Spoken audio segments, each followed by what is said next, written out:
Welcome to agree point के online platform पर आपका हार्दिक स्वागत है। आज हम बात करने वाले हैं पार्ट थर्ड के बारे में। जैसा कि आपने देखा होगा पार्ट वन और part two, first number chapter जो आपका एग्रीकल्चर एनसीईआरटी का है 12th का, उसका हमारे यूट्यूब चैनल पर अपलोड हो चुका है। अगर आपने उसे नहीं देखा है तो पहले जाकर वो दोनों पार्ट्स को देखिए, उसके बाद आपको ये बहुत अच्छे से समझ आ जाएगा। तो सबसे पहले बेटा हमने बात किया था एग्रोनॉमी के बारे में, उसके बाद सेकेंड नंबर पे हमने बात की सॉइल फर्टिलिटी, सॉइल प्रोडक्टिविटी, मृदा की उर्वरकता, मृदा की उत्पादकता के बारे में, और थर्ड नंबर पे हमने बात की मृदा क्षरण के बारे में कि मृदा क्षरण कितने प्रकार का होता है, किस तरह से वो होता है, ये सब चीजों के बारे में।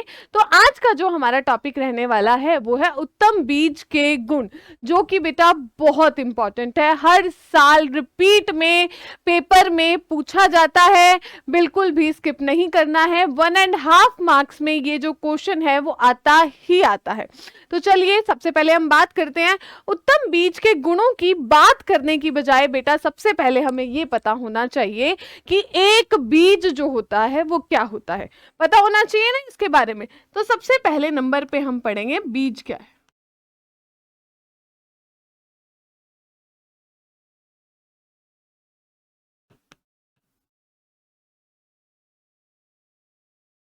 देखो बेटा, अगर मैं एक लाइन में मुझे खत्म करना है, कोई मुझसे पूछे कि बीज क्या है, तो मैं उसे सीधा सीधा यही बोलूंगी, परिपक्व बीजांड को बीज कहते हैं। अब सबसे पहले दिमाग में क्वेश्चन आ रहा होगा कि बीजांड क्या है। दो तरह की डेफिनेशन इसकी बनती हैं। सबसे पहली डेफिनेशन सुन लो, आपको जब भी आपसे बीज के बारे में पूछा जाए आपने क्या बोलना है, ठीक है। दाना, तना, पत्ती या पौधे का वह भाग जिससे नया स्वस्थ पौधा बनाया जा सकता है उसे बीज कहते हैं। पौधे का कोई भी भाग, दाना, जिससे नया पौधा बनता है बेटा, उसे हम क्या कहते हैं, बीज कहते हैं। ये तो बहुत ही इजी डेफिनेशन है, सीधा सीधा आपको इसके बारे में पता है। अब सेकेंड नंबर की जो डेफिनेशन, अब मान लो आपके पेपर में एक नंबर की डेफिनेशन आ जाए कि बीज किसे कहते हैं, दोनों डेफिनेशन लिख के आनी है। 12th बोर्ड में अगर आ जाए ना, दोनों लिख के आएंगे। पहली मैंने आपको बता दी, दूसरी आपके सामने। परिपक्व बीजांड को बीज कहते हैं। अब समझो बेटा, फॉर एग्जाम्पल ये एक फ्रूट है, एक फल है। क्या है ये? एक फल है, ठीक है। फल के बीच में बेटा एक क्या पाई जाती है, फल है, उसके बीच में क्या पाया जाता है, बीज पाया जाता है। आप सबको पता है।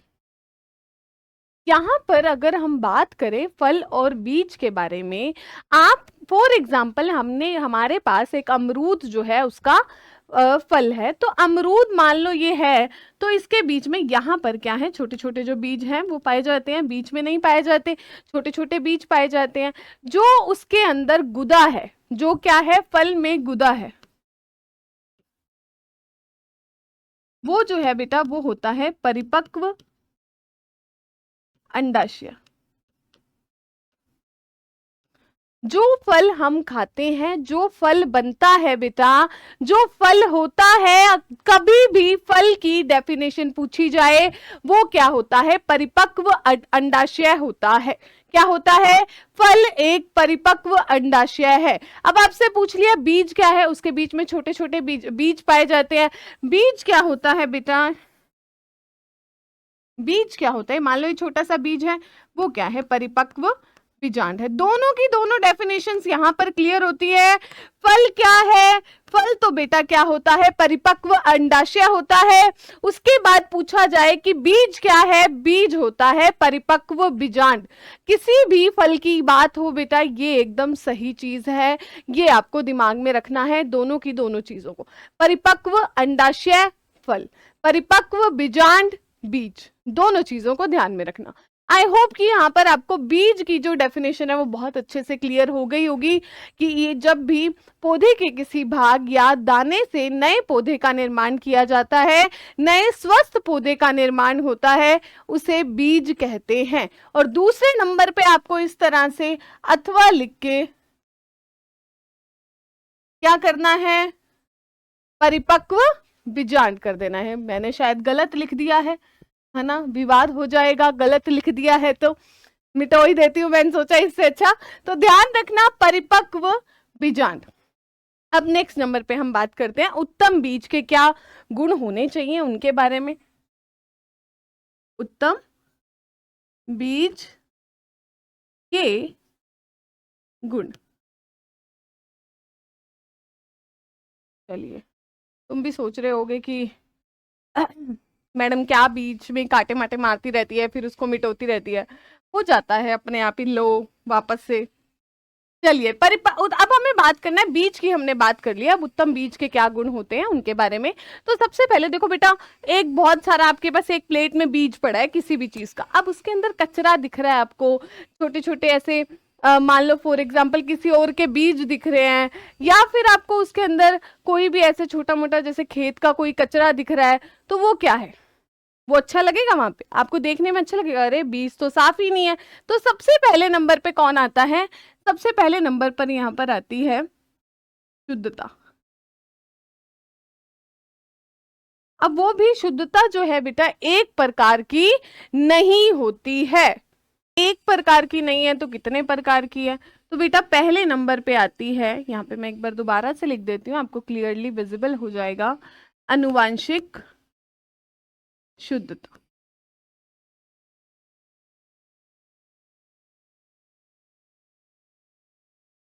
दूसरे नंबर पर यहां पर आती है भौतिक शुद्धता, आनुवांशिक शुद्धता और भौतिक शुद्धता।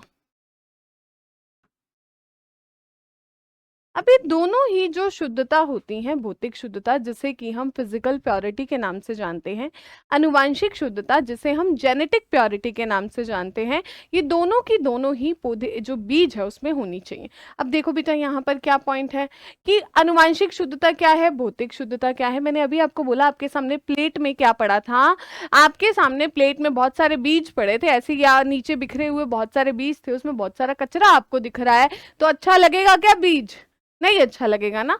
जो ऐसी चीजें हैं जो आपको ऐसे आंखों से देखने पे पता चल जाती हैं, आपको विजिबल होती हैं, वो सारी की सारी जो शुद्धता वाली जो चीजें हैं किसमें आती हैं, भौतिक शुद्धता में।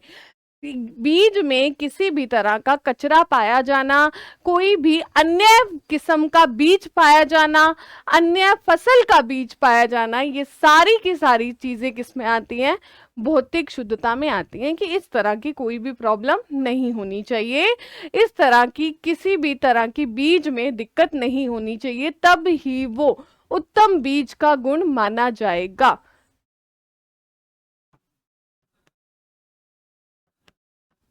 यहाँ पर हम लिख सकते हैं साफ सुथरा बीज होना चाहिए, ठीक है। नेक्स्ट नंबर पे अन्य फसल या किस्म का बीज नहीं होना चाहिए,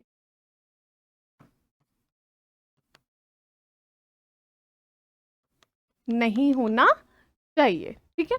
तो यहां पर बेटा ये भौतिक शुद्धता है। मान लो कि उसमें ऐसा कचरा पाया गया, मान लो कि इसके अंदर कचरा है, कोई भी बीज है जैसे मैंने अभी आपको बताया, उसमें अगर किसी भी तरह का कोई कचरा जो पाया जाता है, जो इम्प्योरिटी पाई जाती है, अशुद्धता जो पाई जाती है, उसे डोकेज के नाम से जाना जाता है। किस नाम से जाना जाता है, डोकेज के नाम से बेटा जाना जाता है, जो कि बहुत इंपॉर्टेंट है, बहुत ही ज्यादा इंपॉर्टेंट है, ध्यान रखना। अब ये वाली तो हो गई जो आपको दिख रही है, कौन सी शुद्धता, भौतिक शुद्धता, जो आपको दिख रही है, आपको पता चल रहा है कि इसमें साफ सुथरे नहीं है बीज, इसमें कचरा पाया गया है, अन्य किस्म का बीज है, अन्य फसल का बीज है, तो ये एक भौतिक शुद्धता के अंदर आता है, अशुद्धता में आएगा।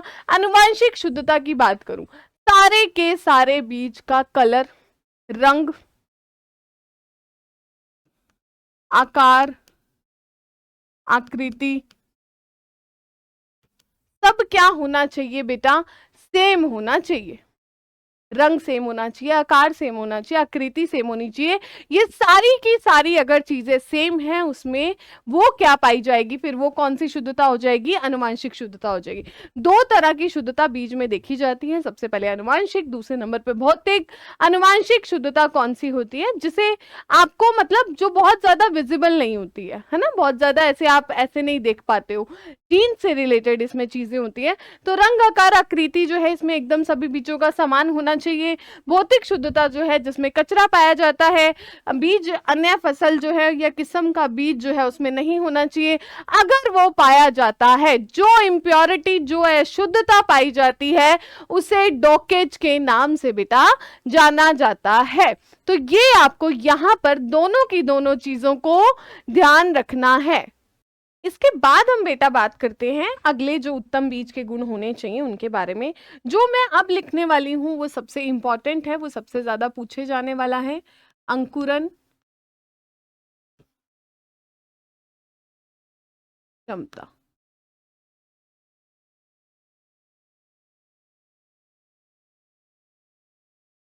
तो बेटा आपने कितने बीज लगाए थे, मान लो आपने 100 बीज लगाए थे, तो उन 100 में से कितने बीज उग गए या कितने बीज अंकुरित हुए उसे हम क्या कहते हैं, अंकुरण क्षमता कहते हैं।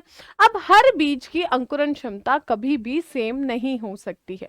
मान लो कि आज मैं बात करूं गेहूं की अंकुरण क्षमता इतनी है, धान की अंकुरण क्षमता इतनी है, तो हर बीज की अलग अलग अंकुरण क्षमता जो है हमें देखने को मिलती है। सबसे पहले आपको ध्यान रखना है अंकुरण क्षमता जो है किस पर निर्भर करती है। अगर आप अच्छा बीज जो है, अगर एक बीज जो होगा होगा, उत्तम बीज होगा, तो उसकी जो अंकुरण क्षमता है वो क्या हो गई, ज्यादा होगी। ये तो कंफर्म है ना। आप अच्छा बीज अगर उपयोग में ले रहे हैं तो उसकी अंकुरण क्षमता होगी ही होगी।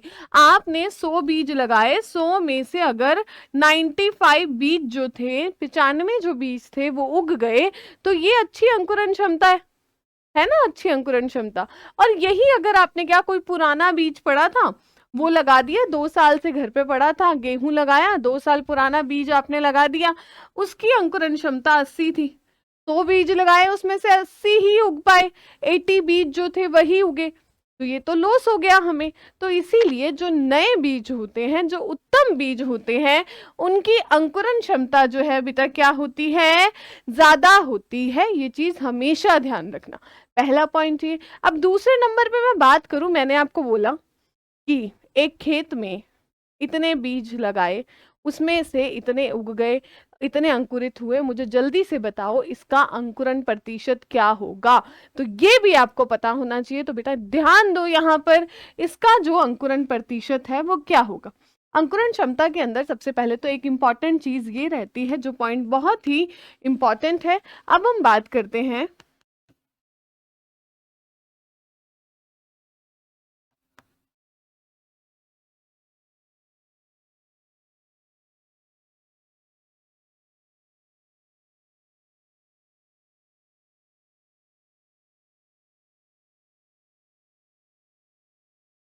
अंकुरित बीजों की संख्या कुल बीजों की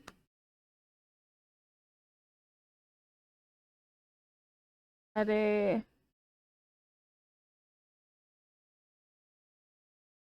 कुल बीजों की संख्या गुणा में 100।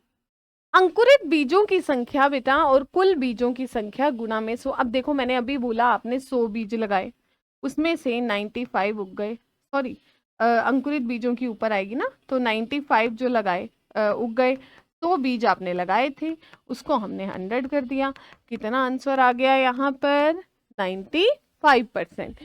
तो अंकुरण प्रतिशत जब भी आपको निकालना होता है तो वहां पर फॉर्मूला क्या रहता है, अंकुरित बीजों की संख्या कुल बीजों की संख्या गुणा में तो उससे आप ये निकाल सकते हैं। ये चीज आपको ध्यान में रखनी है यहाँ पर।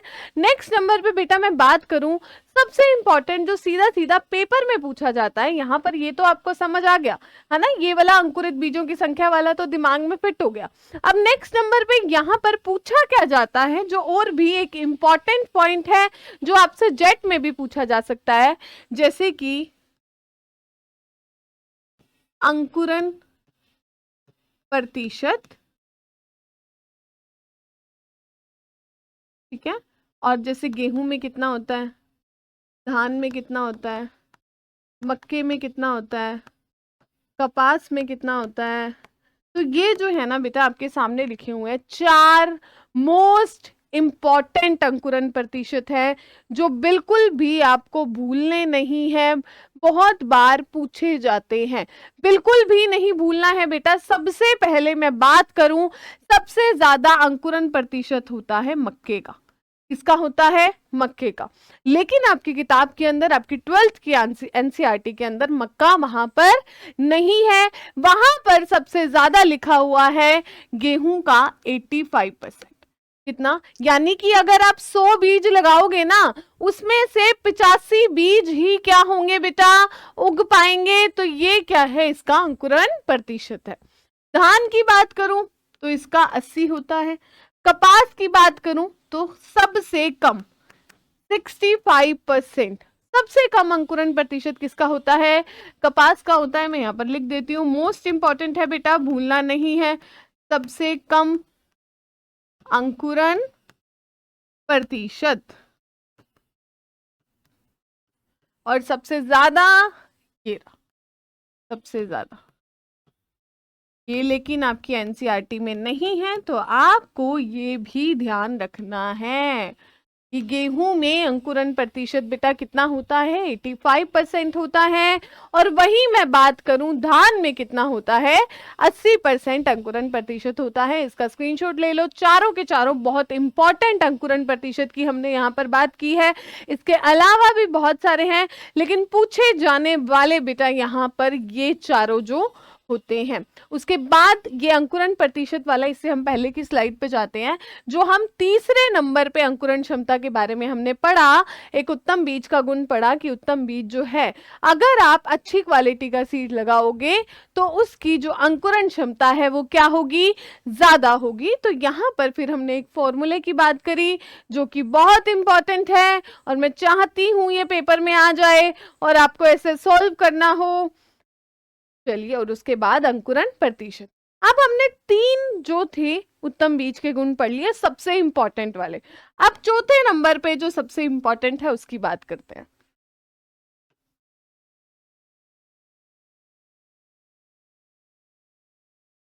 Real value. हर एक बीज की रियल वैल्यू होती है, जैसे कि हर एक इंसान की रियल वैल्यू होती है ना, हर एक इंसान की भी रियल वैल्यू होती है, वैसे ही हर एक बीज की भी रियल वैल्यू होती है। अब ये रियल वैल्यू है क्या चीज? समझ में नहीं आ रहा। रियल वैल्यू का मतलब ये है कि एक बीज जो है, एक बीज जो है वो किस तरह से उसने अपने पूरे जीवन काल में वो किस तरह से परफॉर्म करता है। क्या वो अच्छा एक बीज उत्पादन, जो जो बीज था उसने आगे एक नए जो पौधे का निर्माण किया, क्या वो अच्छा पौधा बना, उसने अच्छा उत्पादन दिया, उसने बहुत अच्छे क्वालिटी के सीड दिए। तो ये सारी की सारी चीजें किस पे डिपेंड करती हैं? एक रियल वैल्यू पे डिपेंड करती हैं। बात करें सबसे इंपॉर्टेंट लाइन की,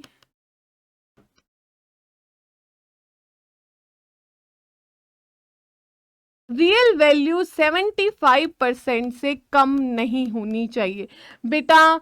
इंपॉर्टेंट लगा लो, बहुत इंपॉर्टेंट है। रियल वैल्यू 75% से कम कभी भी नहीं होनी चाहिए। ये इतनी एक डिसाइड किया गया है कि इतनी होनी चाहिए। रियल वैल्यू क्या बताती है? बीज के पूरे जीवन काल के बारे में बताती है। अब बात करूं मैं इसके फॉर्मूला की, तो इसके फॉर्मूला में आपको क्या चीजें याद रखनी है? अंकुरन क्षमता पहले नंबर पर। पहले तो अंकुरन क्षमता, वो फॉर्मूला अभी पढ़ा ना हमने, कैसे निकालोगे अंकुरन क्षमता? वो जो फॉर्मूले से अभी हमने पढ़ा कि टोटल कितने बीज लगाए थे, उसके ऊपर कितने बीज अंकुरित हुए गुणा में 100। तो यहां पर अंकुरन क्षमता शुद्धता और नीचे आ जाएगा 100।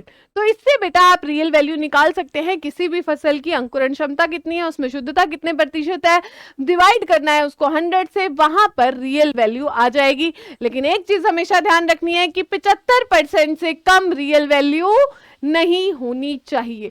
याद कर लो अच्छे से, मोस्ट मोस्ट इंपॉर्टेंट लाइन है ये, भूलना नहीं है बेटा, इसको याद कर लेना। तो ये 4 नंबर पे हमने एक उत्तम बीज का गुण पढ़ लिया।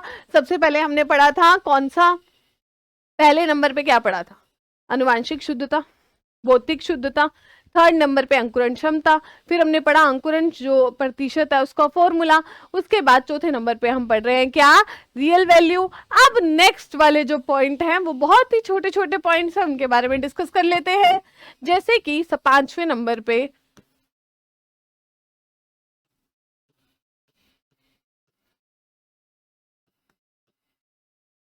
एक बीज के अंदर नमी की मात्रा बहुत ही सही होनी चाहिए। अगर नमी की मात्रा सही नहीं है, अगर एक बैलेंस में नहीं है नमी की मात्रा, तो बेटा वो बीज जिंदा रह ही नहीं सकता, वो जिंदा नहीं रह पाएगा। क्योंकि नमी के ज्यादा होते ही बीमारियां लगना शुरू हो जाती है। आपको पता है इस चीज का कि जैसे ही नमी बढ़ जाती है, जैसे ही एक तरह से मॉइस्चर लेवल जो है बढ़ जाता है, उसके बाद बीमारियां आना शुरू हो जाती है खेत के अंदर।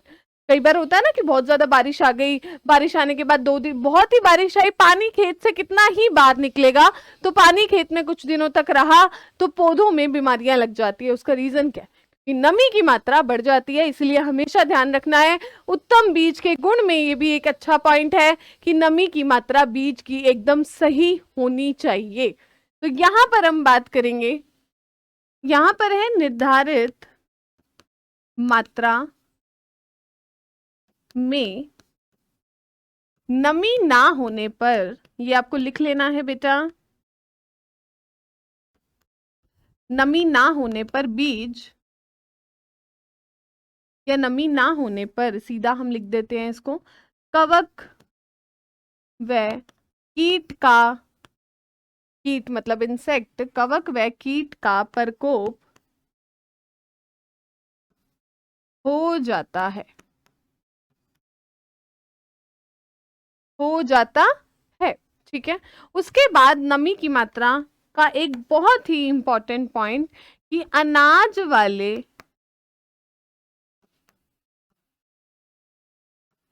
फसलों के बीजों, फसलों के बीजों में 12% से अधिक नमी नहीं होनी चाहिए। एनसीईआरटी की सीधी सीधी लाइन है बेटा, मोस्ट इंपॉर्टेंट लाइन है, most most most important line है, इसको याद कर लेना है। 12% से अधिक नहीं होनी चाहिए। तो इसको बेटा यहां पर याद कर लेना। ठीक है, 12% से अधिक नहीं होनी चाहिए। अगर तो 12% तक है तो बढ़िया काम करते हैं ये बीजों में, कुछ नहीं होता। अगर नमी 12 से बढ़ जाएगी तो वहां पर कवक संबंधी जो बीमारियां हैं, फंगस लगने के चांसेस जो है बेटा बढ़ जाते हैं। तो ये है नमी की मात्रा। उसके बाद नेक्स्ट नंबर पे मैं बात करूं और क्या रहता है, 6 नंबर पे हम बात करते हैं यहाँ पर रोग मुक्त बीज। जब भी बीज खरीदने जाओगे तो ये तो आपका मेन पॉइंट ही है ना, कि उसमें किसी भी तरह की कोई बीमारी ना लगे, उसमें कोई डिजीज ना हो। तो ये क्या है, हमारे लिए एक पॉइंट है कि जब भी हम एक बीज खरीदते हैं तो वहां पर हम चेक करते हैं कि एक बीज जो है वो रोग मुक्त होना चाहिए, उसमें किसी भी तरह की बीमारी नहीं लगनी चाहिए। ठीक है। 7 नंबर पे मैं यहां पर बात करूं परिपक्वता।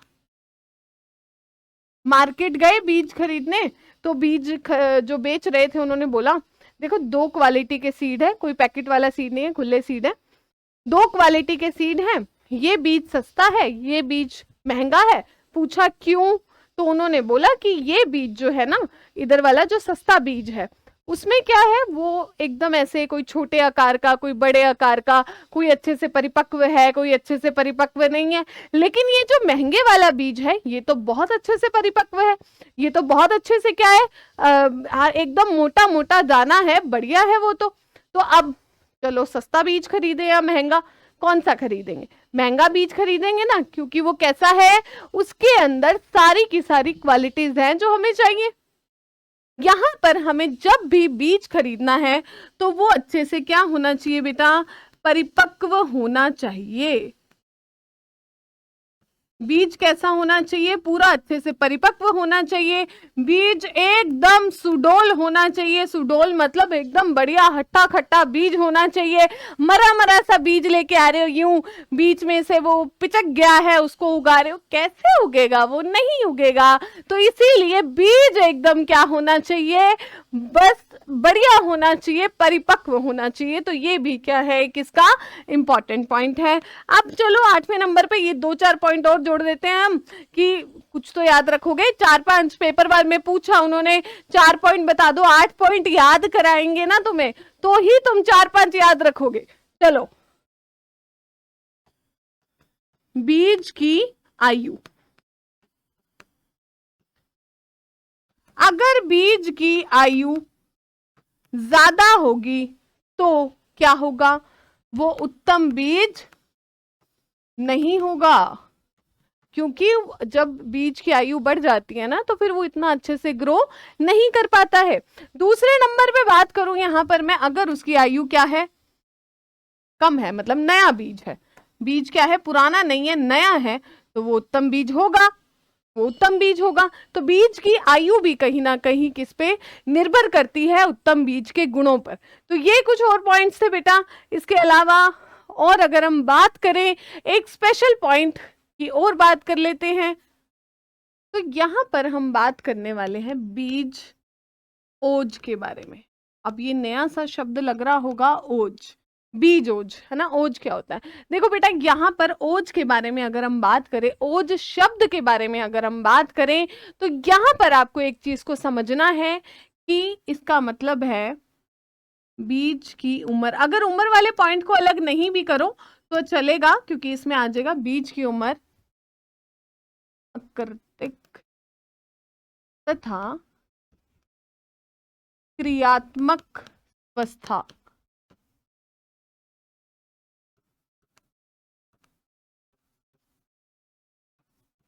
बीज ओज क्या है कि एक जो बीज है वो उसकी उम्र क्या है, उसकी आकृति कैसी होती है, उसकी क्रियात्मक अवस्था कैसी है, तो ये सारी चीजें जो है ना डिपेंड करती हैं एक बीज ओज के ऊपर।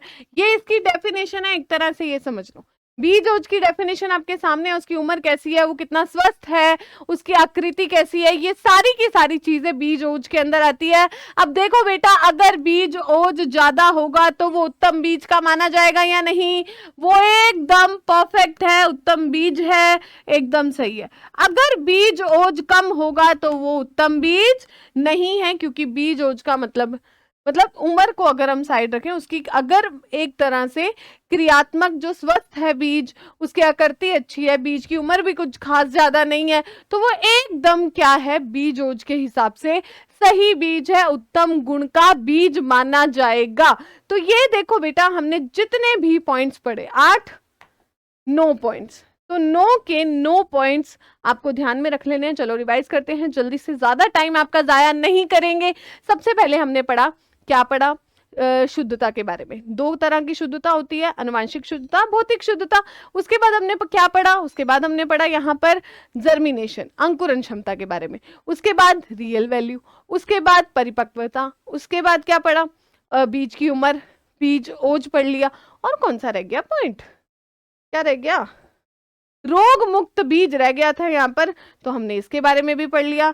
तो ये सारी की सारी जो चीजें हैं, ये जो उत्तम बीज के गुण हैं, वो यहाँ पर खत्म होते हैं, जो कि बेटा आपके पेपर में, आपके बोर्ड एग्जाम में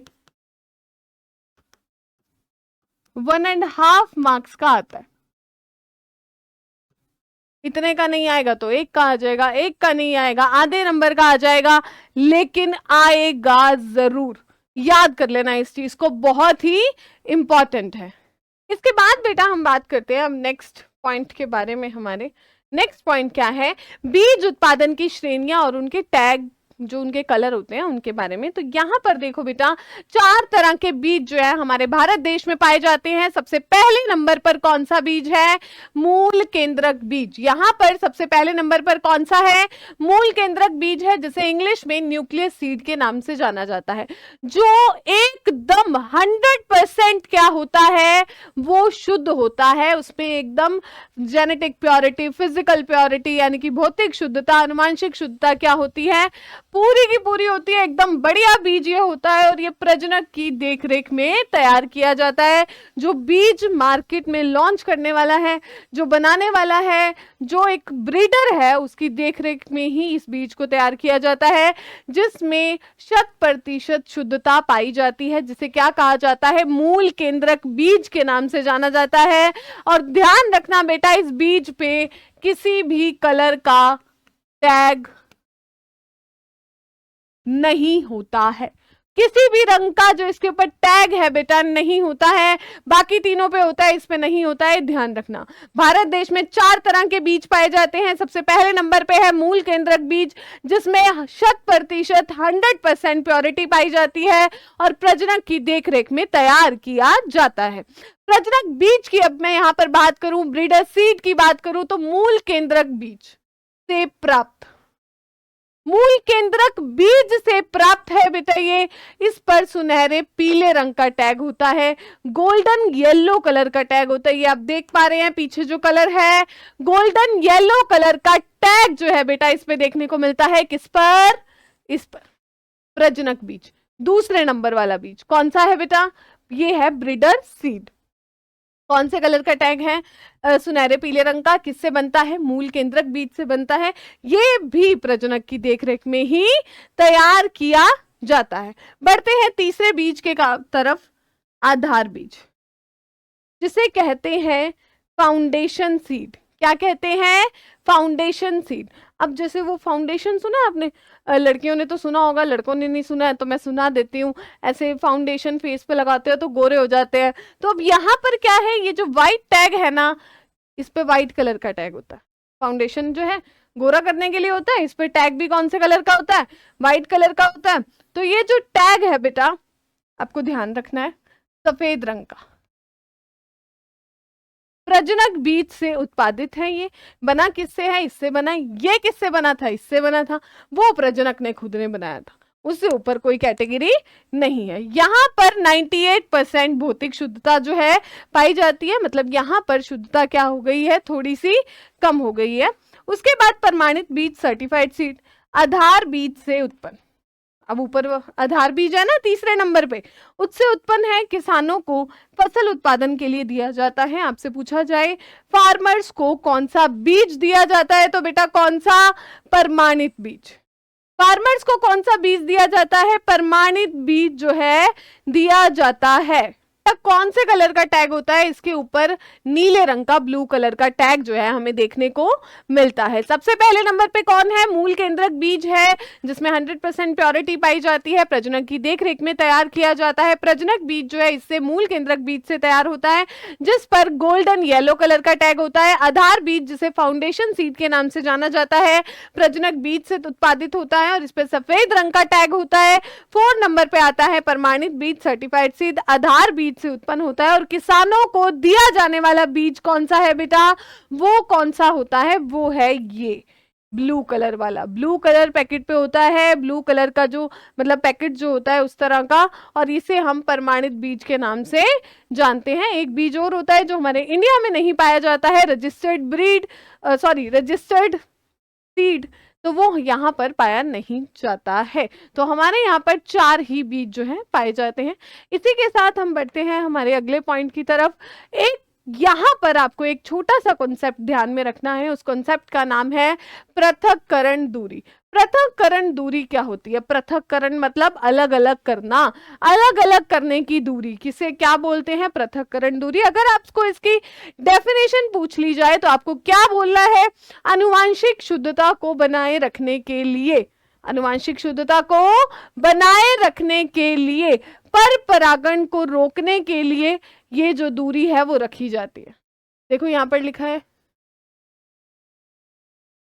अनुवांशिक शुद्धता को बनाए रखने के लिए, क्रॉस पॉलिनेशन पर परागण को रोकने के लिए हम पृथक्करण दूरी का उपयोग करते हैं। मतलब दो बीज की दूरी डिसाइड करते हैं। जैसे कि फॉर एग्जांपल गेहूं, जौ, जई, धान जो स्वपरागित फसलें हैं उसमें आधार बीज, फाउंडेशन सीड, व्हाइट टैग वाला, उसमें हम 3 मीटर, और प्रमाणित बीज कौन सा बीज? सर्टिफाइड सीड जो किसानों को मिलता है जिस पर ब्लू कलर का टैग होता है, इसमें भी 3।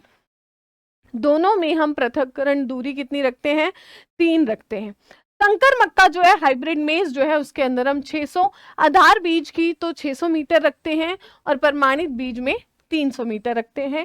चना जो है उसमें 10 मीटर आधार बीज और उसके बाद 5 मीटर प्रमाणित बीज। सोयाबीन और मूंगफली जो है 3 मीटर और 3 मीटर दोनों में रखी जाती है। तो बेटा ये बहुत इंपॉर्टेंट है, ये आपको ध्यान रखना है, याद करना है इसको। ये पृथक्करण दूरी है अनुवांशिक शुद्धता को बनाए रखने के लिए तथा पर परागण को रोकने के लिए जो एक दूरी निश्चित की जाती है उसे हम क्या बोलते हैं? पृथक्करण दूरी कहते हैं। अब नेक्स्ट नंबर पे बात करने वाले हैं हम यहाँ पर सुसुप्तावस्था, जिसे हम नॉर्मल भाषा में मैं बात करूं कहते हैं डोरमेंसी। इंग्लिश में डोरमेंसी या सुसुप्तावस्था। अब बेटा डोरमेंसी सुसुप्तावस्था क्या होती है? कुछ नहीं बेटा, याद रखो, बीज कोमा में चला गया। जब कोई भी कोमा में चला जाता है तो वो कुछ समय के बाद वापस आ सकता है ना, वो वापस आ जाता है ना। चलो कोई एक्सेप्शनल केसेस हैं कि कोमा में जाने के बाद वापस नहीं आता, बट ऑलमोस्ट लोग वापस आ जाते हैं। वैसे ही ये बीज थोड़े दिन के लिए कोमा में चला जाता है, उसके बाद वापस आ जाता है। ठीक है, सबसे पहले तो इतना एक दिमाग में बिठा लो, इसके अंदर ये होता है। अब यहाँ पर अगर मैं इसकी डेफिनेशन की बात करूं, बीज की वह अवस्था जब जीवित भ्रूण होने और अनुकूल परिस्थितियां मिलने पर भी बीज अंकुरित नहीं हो पाता है। तो यहाँ पर हमें ये बताते हैं कि बीज की वह अवस्था जब जीवित भ्रूण होने और अनुकूल परिस्थितियां मिलने पर भी बीज अंकुरित नहीं हो पाता है। सब कुछ है, मतलब सारी की सारी कंडीशंस हैं, परिस्थितियां भी अनुकूल हैं, भ्रूण भी क्या है? जीवित है उस बीज के अंदर, लेकिन फिर भी जो बीज है वो अंकुरित नहीं हो पाता है। उसे हम क्या कहते हैं? सुसुप्ता अवस्था कहते हैं, डोरमेंसी कहते हैं। तो बेटा पढ़ते हैं कि ये कितने प्रकार की है, प्राथमिक, द्वितीयक और बलकृत। चलिए इसको हम समझते हैं। सबसे पहले नंबर पे आती है प्राथमिक, दूसरे नंबर पे द्वितीयक, तीसरे नंबर पे आती है प्राथमिक होगी, द्वितीयक होगी और बलकृत सुसुप्तावस्था होती है। ठीक है, प्राथमिक सुसुप्तावस्था बेटा ये कहती है हमें कि उस बीज में ही कोई कमी है, या तो वो जो बीज है वो कठोर है, या उसके ऊपर का जो कवच है बीज के ऊपर का वो कठोर है, या फिर उसका जो भ्रूण है, बीज के अंदर जो भ्रूण है वो अपरिपक्व है, वो अच्छे से परिपक्व नहीं हुआ था। तो इस वजह से बीज अंकुरित नहीं हो पाता है। उसे हम क्या कहते हैं? उसे हम कहते हैं प्राथमिक।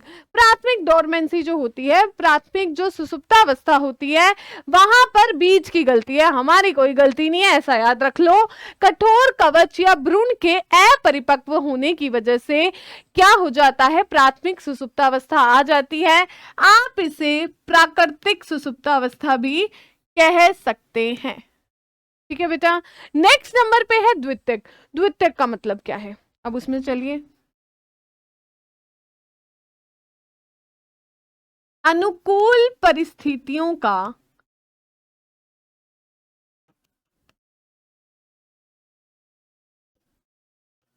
अभाव होने से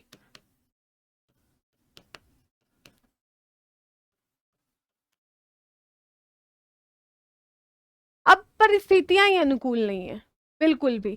जैसा एक बीज को अपने जीवन काल में परिस्थितियां चाहिए, एक अनुकूल परिस्थितियां चाहिए, वो नहीं है, तो बीज नहीं उग रहा है, बीज अंकुरित नहीं हो रहा है, उसे हम कहते हैं द्वितीयक। तीसरे नंबर पे बेटा आती है बलकृत। बलकृत का मतलब है बीज को ज्यादा गहराई में लगाने से अंकुरन, अरे अरे अरे अरे, ज्यादा गहराई में लगाने से अंकुरन रुक जाता है या नहीं होता है। रुक जाता है या नहीं होता है। बेटा दोबारा से सुनो, 3 अवस्थाएं होती हैं सुसुप्तावस्था, 3 तरह की होती है। पहली है प्राथमिक, दूसरी है द्वितीयक, तीसरे नंबर पे है बलकृत। प्राथमिक जो है उसमें कठोर कवच है, भ्रूण अपरिपक्व है, बीज की गलती है, वहां पर प्राकृतिक सुसुप्तावस्था के नाम से इसे जानते हैं। प्राकृतिक रूप से ही ये सुसुप्तावस्था आ जाती है। दूसरे नंबर पे है द्वितीयक की अनुकूल परिस्थितियां नहीं मिल रही हैं, इसीलिए बीज अंकुरित नहीं हो रहा है। बीज कह रहा है मुझे अच्छी परिस्थितियां दो, मैं अंकुरित हो जाऊंगा। बलकृत में क्या होता है, बीज को ज्यादा गहराई में, सॉरी बेटा,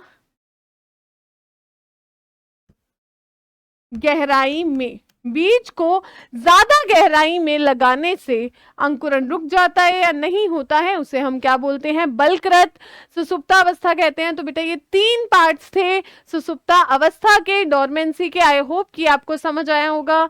तो ये जो आज हमारा जो चैप्टर नंबर 1 है एग्रीकल्चर एनसीईआरटी का 12th का, वो कंप्लीट होता है। और ऐसे ही बने रहें एग्री पॉइंट के साथ। मिलते हैं नेक्स्ट चैप्टर में।